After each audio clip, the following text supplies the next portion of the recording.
Hey, what's up? Cecil Smith here with a little unboxing. Had a little help already because somebody else thought it was their shoes. It's not. Never mind. It's the Asics Nova Blast 2.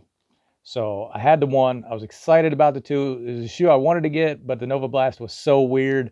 I didn't know if I wanted to get the 2 right into it. And plus the Nova Blast 1 was about $40 cheaper when I bought it.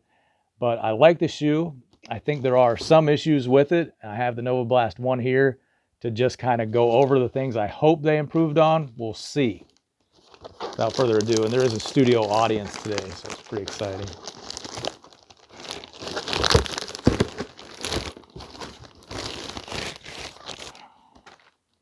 All right, there's that. Oh, also the colorway. I was going to get the white on white, but my wife said, oh, you don't want to do that because they'll get dirty and you'll have to clean them. Well, they'll get dirty. I wasn't going to clean them, but they would get dirty, so I did not get the white on white.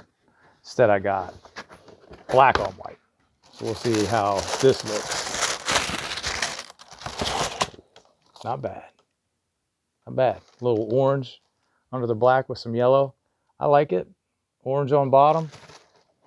Pretty cool. Now, I can see right now from the top, like that the problem that I had with the Nova Blast 1 was that the shoe is kind of centered towards the inside. It looks like it's still kind of like that. And I think that's where some of the stability issues were. But looking at the outsole, it looks like it comes out a little bit more. Got the Nova Blast 1 here just to kind of compare. I'll just throw it up. Looks like it may be, it's hard to see. It's hard to see. Maybe a little bit wider. Looks like it's a little bit wider on this side. That may help.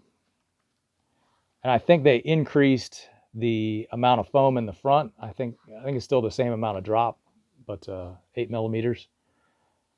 Still has the little ledge here on back, but they added a little bit more of the geometry on the side.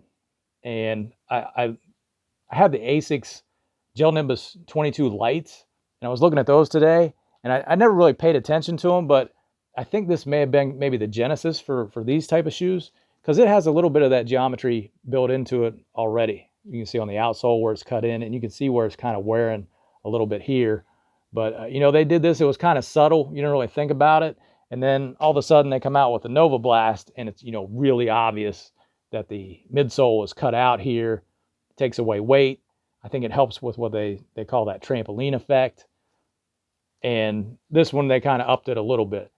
Now, I think if they would have come out with this shoe first, people would look at me like, I don't know if I can wear that or not. I think this shoe is still like wearable. I like wearing the shoe. It's comfortable.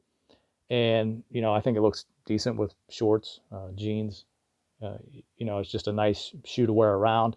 This shoe's a little crazier on the outsole. I think if you were looking at this shoe, you'd be like, ooh, why are you wearing that around, right? Because there's a difference in running shoes where you go from normal shoe to like the Alpha Fly Next Percent from Nike, where it's cut in the middle and it looks like an elf shoe coming out of the back, where you're not just walking around in that shoe. And Asics, I think, is pushing the envelope a little bit with this shoe. With the Nova Blast, I think they kind of threw spaghetti at the wall to see what would stick. And if you like the shoe, like all of it stuck, and you really like the shoe, but you know, if you didn't like it, then I don't think you liked any of the stuff that they did. You don't like the high stack height, the geometry in the sides. The other one didn't have a gusseted tongue. This one has the gusseted tongue, so it won't slide around. I didn't have any problems with tongue slippage. Yeah, the gusset's way up towards the front though, so I didn't have any issues with it on the Nova Blast ones. The only issue I had was the tongue, which it's a material type tongue. It's not the hard stuff, so it's actually not. It doesn't dig into you. This tongue feels really soft, so I don't think it'll be an issue at all. Because I didn't want to wear like the low socks with the Nova Blast, just because of the way the tongue would actually kind of lay and hit your foot. The other issue people had with this was the heel counter. It was a little stiff. I didn't really have an issue with it when I was running in it, but you can see they kind of changed the back a little bit. Put a little pull tab on the back. That's nice. And it looks like they added a little bit of cushioning in the back to help with that heel counter. So it looks like they've made improvements everywhere where everybody had an issue. So hopefully it'll be a better shoe. I would go running this shoe tonight, but I'm a little bit busy. So I'll run it tomorrow and I'll give my first impressions after that. All right. See y'all later.